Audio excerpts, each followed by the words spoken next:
খেলার খবরে আমি মৌসুমী রয়েছি আপনাদের সঙ্গে। শুরু করছি আজকের খেলা আর খেলা। ফুটবলের ডায়েরি নিবেদন করছে সংবাদ প্রতিদিন। ভারতে ফুটবল প্রতিভা তুলে আনার জন্য রিলায়েন্স ফাউন্ডেশন ডেভেলপমেন্ট লিগের কার্যকারিতা ভূয়সী প্রশংসা করলেন মোহনবাগান কোচ আন্তোনিও লোপেজ হাভাস। তার মতে, এখানে খেলেই ভারতীয় ফুটবলের ভবিষ্যতের তারকা তৈরি হবে। আর এফএসডিএল এর আঞ্চলিক পর্বের খেলা শেষে জাতীয় গ্রুপ পর্যায়ে মুখোমুখি হবে 20টি দল।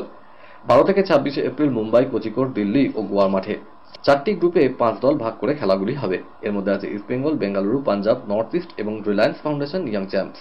হাভাস বলছেন, এফএসডিএল যুবলীগের মতো টুর্নামেন্টে আরও বেশি করে হওয়া দরকার, যাতে ভবিষ্যতে তারা ভারতীয় দলে খেলতে পারে। এই ধরনের প্রজেক্টে বেশি করে বিনিয়োগ জরুরি। এই সমস্ত টুর্নামেন্টের মাধ্যমে ফুটবলারদের টেকনিক্যাল স্কিল ও প্রতিযোগিতামূলক মনোভাব বাড়ে। সরাসরি সিনিয়র দলে ঢোকার আগে নিজের তৈরি করতে এই ধরনের মঞ্চে নিজেদের যাচাই করে নেওয়া জরুরি। একই সঙ্গে টুর্নামেন্ট করলেই শুধু হবে না, প্রতিভা বাছাই করে সঠিকভাবে লালন পালনও করতে হবে। পরের বছরের আলোচনা ইতিমধ্যেই শুরু হয়ে গিয়েছে। দলের 3 বিদেশি ক্লেইটন সিলভা, সল ক্রেসপো ও হিজাজি মাহেরকে ধরে রাখার সিদ্ধান্ত নিয়েছে ইস্টবেঙ্গল। বিশেষ করে মাঝমাঠে কান্ডারি ক্রেসপো দলে থাকবেন কিনা তা নিয়ে বিশেষ আগ্রহ ছিল সমর্থকদের। তবে তাদের জন্য সুখবর, চুক্তি বৃদ্ধিতে সম্মত হয়েছে ক্রেসপো যদিও বিষয়টি নিয়ে ধোঁয়াশা রাখলেন। বিমানবন্দর দাঁড়িয়েই তিনি বলেছেন, দেখাই যাক না কি হয়, হয়তো ইস্টবেঙ্গলে আবার আমাকে পরের বছর দেখতে পারেন। তবে চূড়ান্ত সিদ্ধান্ত ছুটি কাটিয়েই নেব। ক্লেইটন সিলভা আগামী বছর থাকার বিষয়ে আশাবাদী। তাকে 1 মৌসুমের জন্য নতুন চুক্তির অফার করেছে ইস্টবেঙ্গল। ক্লেইটন ঘনিষ্ঠ মহলে জানিয়েছেন 99% নিশ্চিত তিনি ইস্টবেঙ্গলেই থাকছেন, খুব দ্রুত সই করে দেবেন।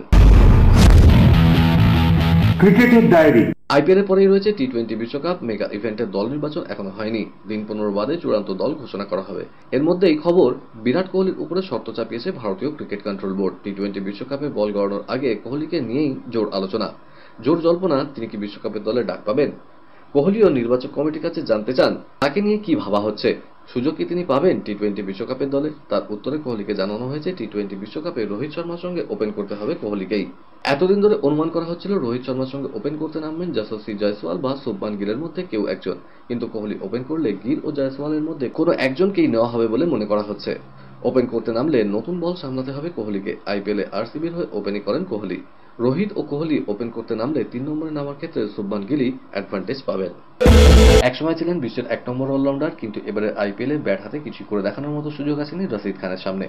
আগে 4 ম্যাচে ব্যাট করেছেন দুবার, একবার 0 আর একবার 1। কিন্তু পঞ্চম ম্যাচে যেন ওস্তাদের মার শেষ রাত। শেষ বলে এনে দিলেন মধুর জয়। 11 বলে অপরাজিত 24 রানে ইনিংসটি থামিয়ে দিল রাজস্থানের জয়ের রথ।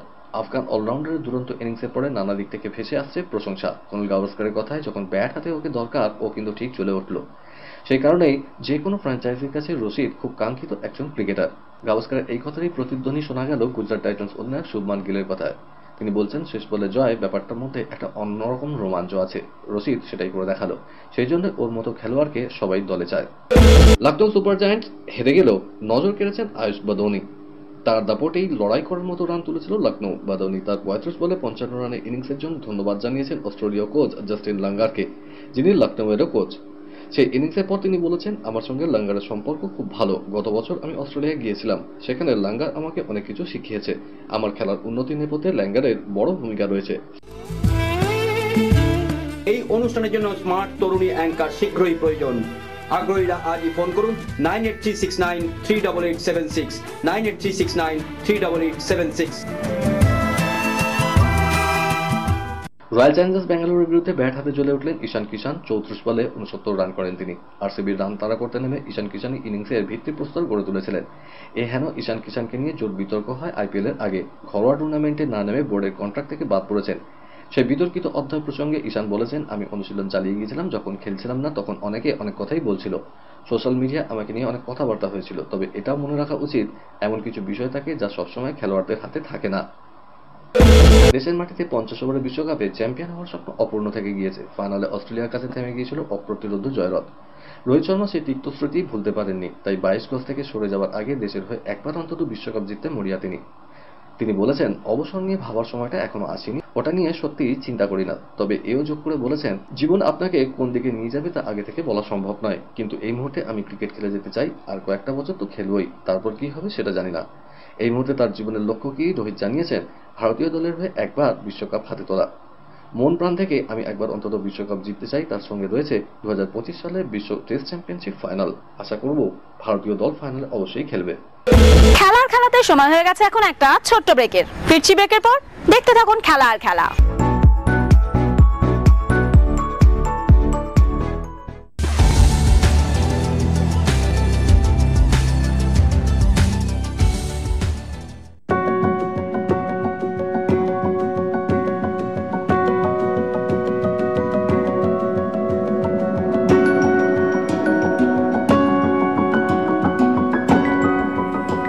ডাকের নিউজ মিডিয়া প্রযোজিত সাপ্তাহিক বিনোদনমূলক অনুষ্ঠান বিনোদন.com দেখুন প্রতি শনিবার ঠিক রাত 10:25 আপনাদের প্রিয় চ্যানেল ভিশনে।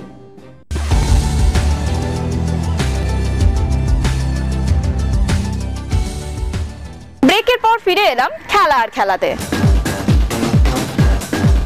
বিদেশের ডায়েরি। বয়স এখনো 16। এই বয়সে লামিন ইয়ামাল ইউরোপের ফুটবলে বড় এক নাম হয়ে উঠেছেন। বার্সেলোনার তরুণ এই উইঙ্গারকে পেতে পিএসজি তো 20 কোটি ইউরো খরচ করতে রাজি। গত মরশুমে ইয়ামাল ছিলেন বার্সেলোনা বি দলে। এই মরশুমে তার অভিষেক হয় ক্যাম্প নিউয়ের ক্লাবটির মূল দলে। বার্সেলোনার মূল দলে অভিষেকের পর থেকে ইয়ামাল খেলে যাচ্ছেন চোখ ধাঁধানো ফুটবল। এখনো পর্যন্ত সব প্রতিযোগিতা মিলিয়ে বার্সার হয়ে খেলেছেন 40টি ম্যাচ। দুর্দান্ত ছন্দে দেখা ইয়ামাল বার্সার হয়ে করেছেন 6টা গোল, সতীর্থ দিয়ে করিয়েছেন 7 গোল। অবিশ্বাস্য হলেও সত্যি 58 বছর বয়সে ফের পেশাদারী ফুটবলে ফিরছেন বিশ্বকাপ জয়ী প্রাক্তন ব্রাজিলিয়ান তারকা রোমারিও। আর তা নিয়ে ব্রাজিলের সাধারণ মানুষের মধ্যে কৌতূহল চরমে। এমনিতে পেশাদারী ফুটবল থেকে রোমারিও অবসর নেন 2008-এ। পরের বছরে অবসর ভেঙে ফের ব্রাজিলের কাপ ফুটবলে খেলেন এই তারকা ফুটবলার। এরপরে পাকাপাকিভাবে অবসর নেন তিনি, কিন্তু ফের ফিরছেন ফুটবলে। তবে এই মুহূর্তে রোমারিওর বয়স কিন্তু 58। তবে এতদিন পরে অবসর ভেঙে ফের ফুটবলে ফেরার পিছনে একটা বড় কারণও রয়েছে। রোমারিওর ছেলে রোমারিনিকে এই মরশুমে সই করিয়েছে আমেরিকা। রোমারিওর মতো তার ছেলে রোমারিনিও স্ট্রাইকারে খেলে। পেশাদারী ফুটবলে 1000 গোলের মালিক চাইছেন ছেলের সঙ্গে একই দলে ম্যাচ খেলতে। রোমারিও জানিয়েছেন খুব কম সংখ্যক অ্যাথলেট নিজের ছেলের সঙ্গে ম্যাচ খেলার সুযোগ পায়। রোমারিও এই সুযোগ হারাতে চান না। তবে তিনি বলেছেন, লিগে টানা হয়তো খেলবো না, বেছে বেছে কয়েকটা ম্যাচ খেলবো। টুকরো খবর।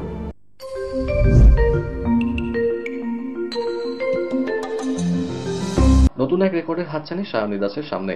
আর একটা চ্যানেল জিতলেই এশিয়া মহাদেশের সবথেকে বেশি চ্যানেল জয়ের মুকুট উঠবে তার মাথায়। কিন্তু সেই সমস্ত রেকর্ড করার আগে স্পন্সরশিপ নিয়ে দারুণ চিন্তায় সায়নী। নিজের দক্ষতায় চ্যানেল তো না হয় অতিক্রম করে যাবেন, কিন্তু স্পন্সরশিপ নিয়ে সমস্যা কি দূর হবে? কিছুদিন আগে নিউজিল্যান্ডে কুক প্রণালী জয় করেছেন। আরেকটি চ্যানেল জয় করলেই তার মুকুটে যোগ হবে নতুন পালক। এশিয়া মহাদেশের মধ্যে সবথেকে বেশি চ্যানেলের জয়ের মালকিন হবেন তিনি। এইরকম এক পরিস্থিতিতে দাঁড়িয়ে সায়নী শুধু নিজের কথাই বলছেন না, বরং দেশের অন্যান্য সাঁতারুদের সমস্যার দিকটাও তুলে ধরছেন। তিনি বলছেন, এই সব চ্যানেল জয় করতে গিয়ে প্রচুর অর্থের প্রয়োজন হয়। খুব বেশি স্পন্সর পাই না, যেটুকু পাই তা দিয়ে বাইরে গিয়ে 10-15 দিন অনুশীলন করা যায়। টোকিও অলিম্পিকের প্রথম পদক এসেছিল তার হাত ধরেই। এবার সামনে প্যারিস অলিম্পিক, কিন্তু নিজের সেটা ছন্দ থেকে অনেকটাই দূরে মীরাবাই চানু। সম্প্রতি IWF বিশ্বকাপে শেষ করেছিলেন 12 নম্বরে। সোনাজয়ী চীনের হাউ জিউয়ে থেকে ছিলেন 33 কেজি পিছনে। তবে মীরাবাই অবশ্য হাল ছাড়তে রাজি নন। তিনি জানিয়েছেন, এশিয়ান গেমসের পর থেকে 4-5 মাস কোনো ওজনই তুলতে পারেনি। আসলে ভারোত্তোলন এমন একটা খেলা যেখানে প্রতি মুহূর্তে একটা ভয় কাজ করে, আবার ফিরে আসতে পারবো তো?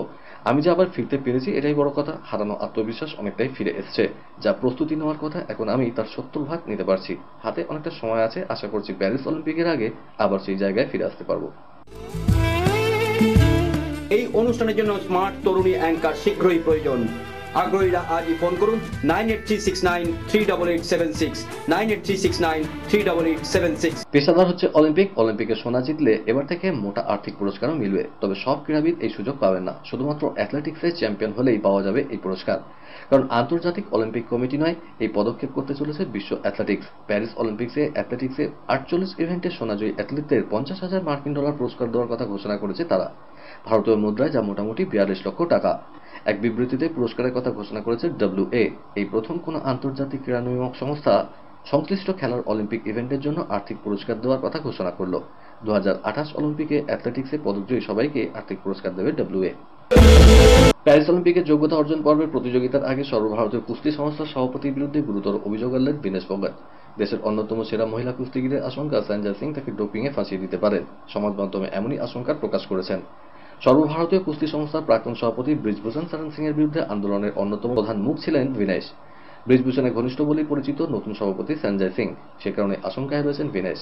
তিনি বলছেন, যে কোচেদের নিয়োগ করা হয়েছে তারা সকলেই ব্রিজভূষণ এবং তার অনুগামীদের ঘনিষ্ঠ। এমন হতেই পারে তারা কেউ আমার খাওয়ার জলে নিষিদ্ধ কিছু মিশিয়ে দিলেন। খেলার মাঝে সেই জল খেয়ে আমি বিপদে পড়লাম। কলকাতার ডায়েরি নিবেদন করছে গুডেস হসপিটাল। সামনের মরশুমে কলকাতা 3টি দলে ISL খেলবে। এতে কি বাংলার ফুটবলের আরো জনপ্রিয়তা বাড়বে? এই প্রশ্নটাই আমরা রেখেছিলাম প্রাক্তন ফুটবলার ও কোচ সাব্বির আলীর কাছে। উত্তরে তিনি আমাদের প্রতিনিধি তমাল মুখোপাধ্যায়কে জানালেন, এখন কেউ বলতে পারবে না যে বেঙ্গলে ফুটবল নেই। নেক্সট ইয়ার 3টে টিম ISL এ খেলবে। It is something very great. So congratulations two মোহাম্মডান। কলকাতার ডায়েরি নিবেদন করলো গুডেস হসপিটাল। খেলার খেলা আজকের মতো এই পর্যন্তই।